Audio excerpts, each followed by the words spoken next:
Hey y'all, hope everybody's having a good Monday evening. Today is September the 20th, and we're going to talk about the fall garden today. Now, it's been a few weeks since I made a video. We've been a little under the weather over here, but we're feeling better now, and it's time to get the rest of this fall stuff in the ground.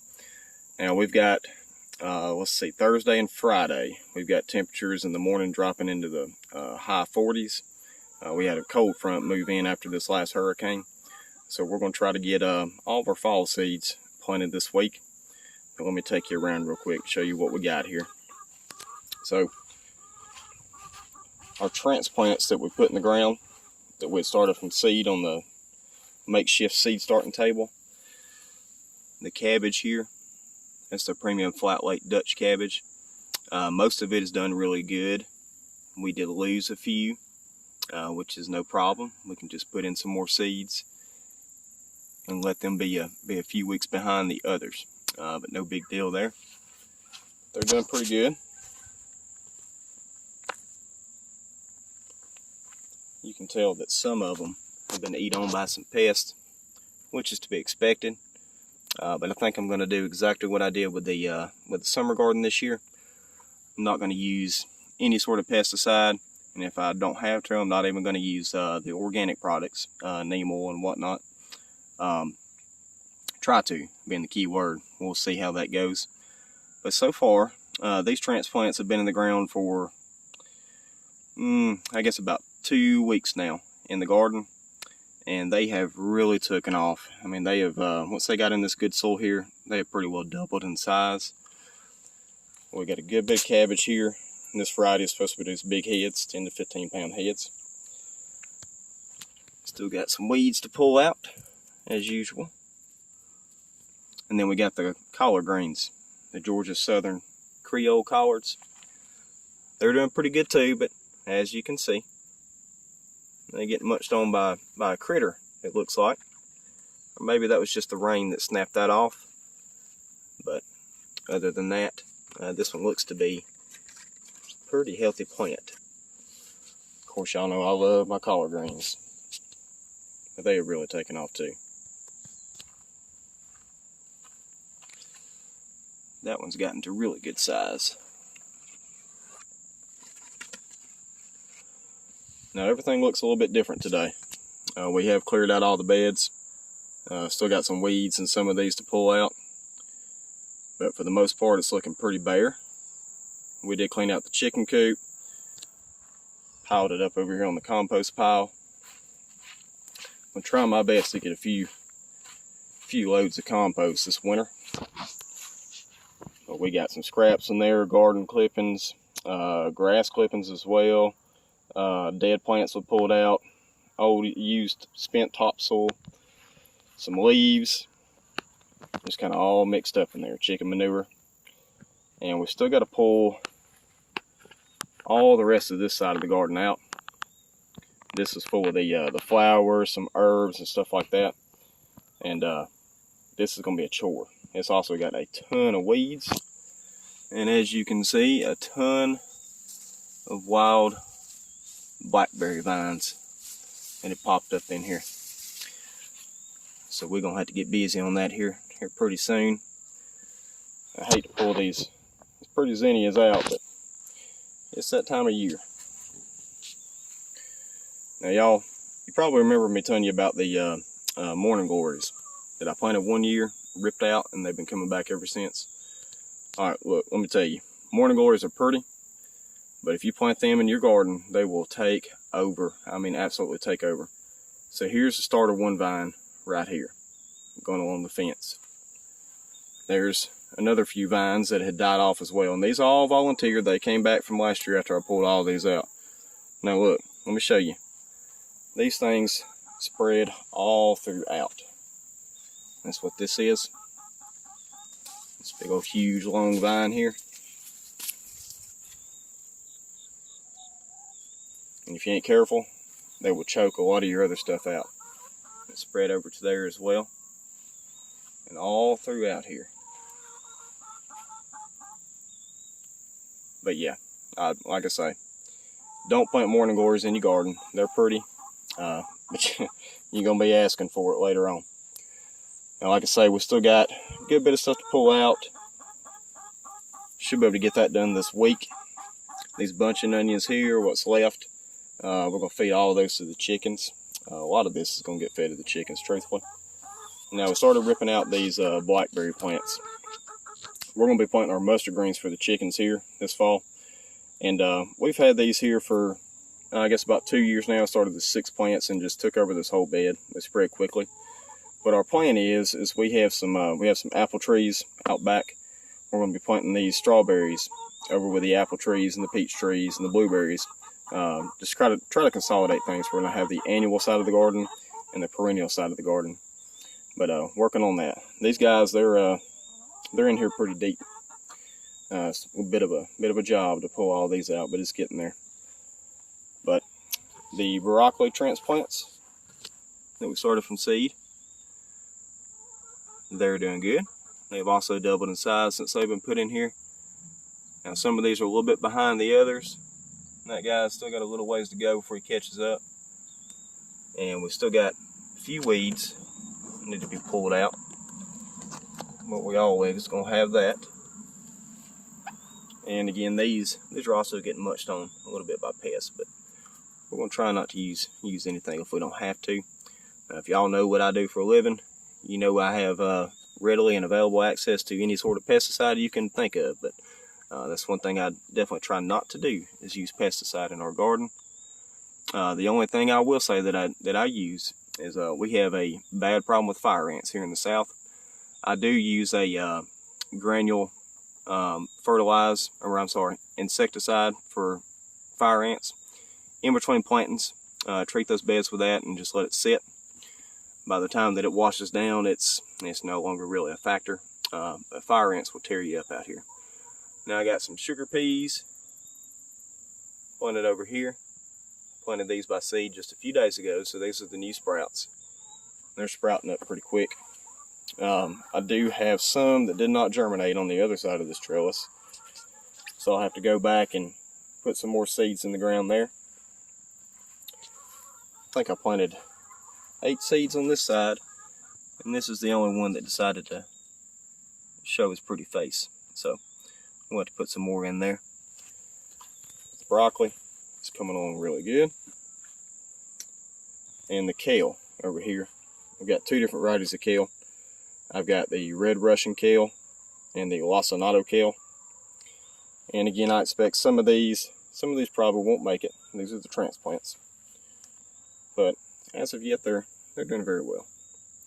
Now you'll notice I have a good bit of open space in this kale bed here and in the broccoli bed on the other side. And these will get pretty big. I mean, I gave them about a 2-foot spacing. Just so they have ample room to spread out and grow and make nice big leaves and whatnot. But I think what I'm going to do is go back with something quick to mature, maybe like spinach or beets, maybe even some radishes. We'll just have to see. And try to fill in some of these gaps in some of these beds. That way we can go ahead and harvest it. It'll mature a little bit faster, and then we'll just have this broccoli and the kale here growing. Now, let me show you basically what we did to amend these beds is we took a slow release granule fertilizer, 13-13-13, and cow manure. If you don't have readily available access to cow manure, the black cow, it does pretty good. Layered it on top, pulled the mulch back, put it on top of the soil, scraped it in. Then put the mulch back in place before we popped our plants in here. Watered it all in very well. That's really all we do, y'all. We try to do things as organically as possible. Now, it's not strictly to the T organic. I would say it's more of a natural means of gardening. But this has always served us pretty well as far as amending the soil. Of course, we do have our compost over there. Each year we use as much of that as we can to add back to these beds as well. That chicken manure and that compost works wonders as far as amending these beds. But one thing I noticed when I came out here today is I think I know what's been munching on some of our plants over there. Besides the bugs, I think we got a rabbit. I've seen him in here a couple times.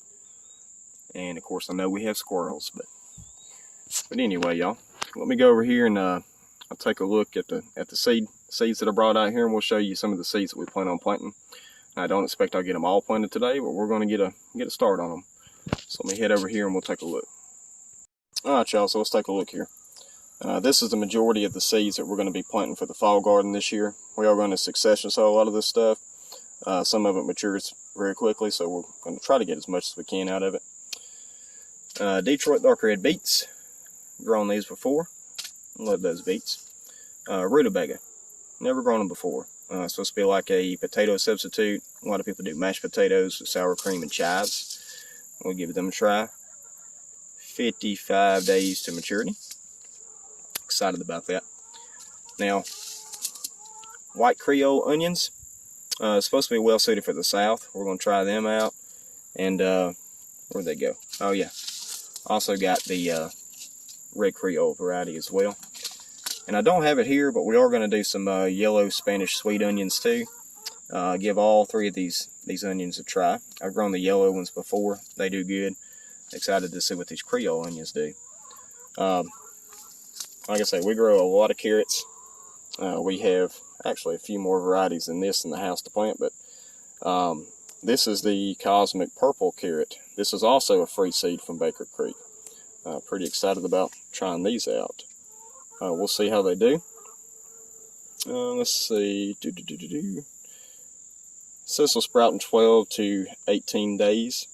So a couple weeks. Now, you guys, the one thing about carrots is they can be tricky. Very tricky to get sprouted.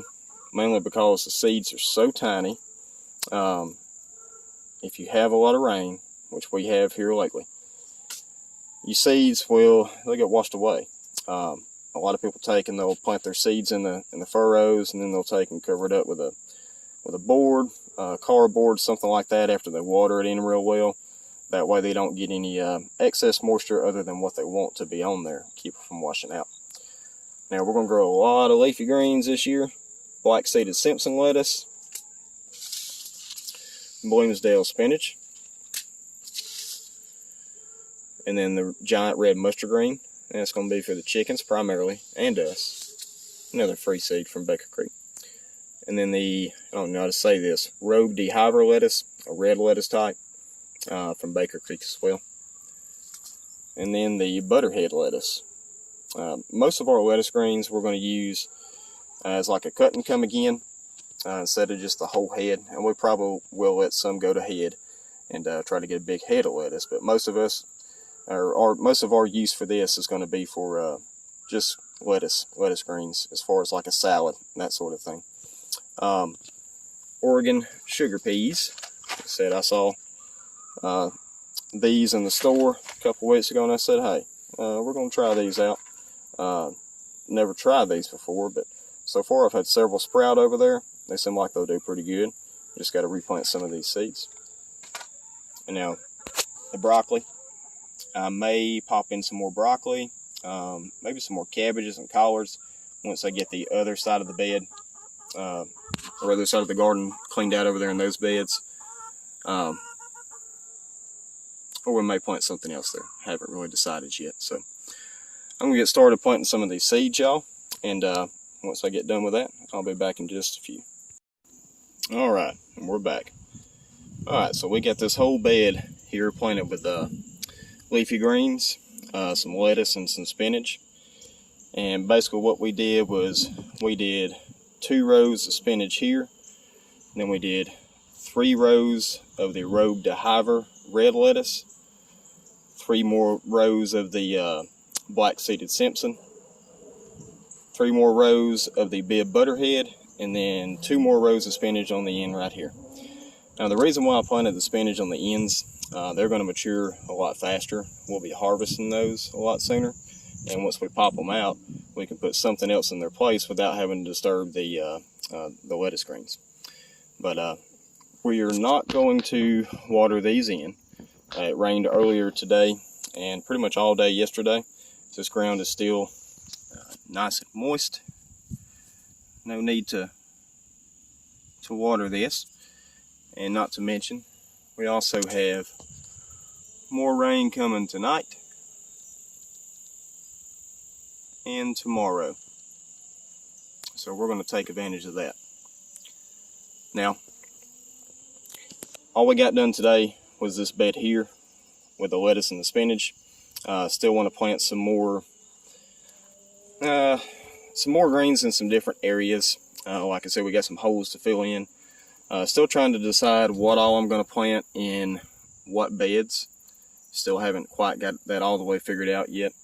But I think in this bed right here, we're probably going to do our root vegetables, or at least the carrots and onions, and probably the beets. We'll find another area to dedicate for the rutabagas.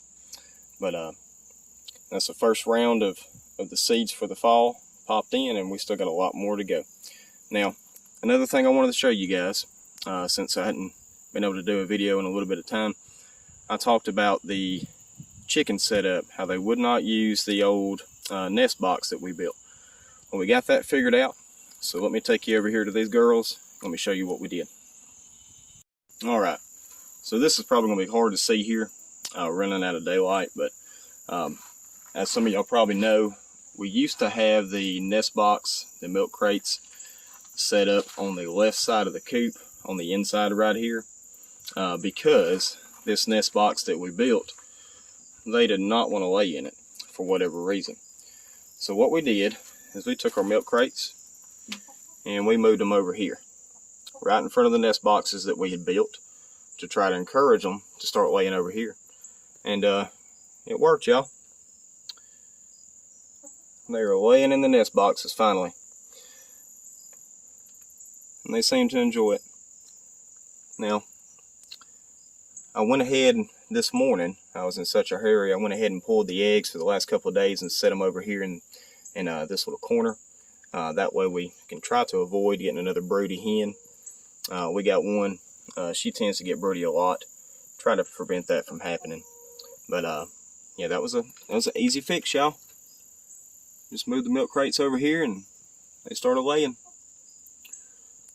But anyway, hope y'all are having a good evening, and I hope to be putting out some more content here soon now that I've got over this crud.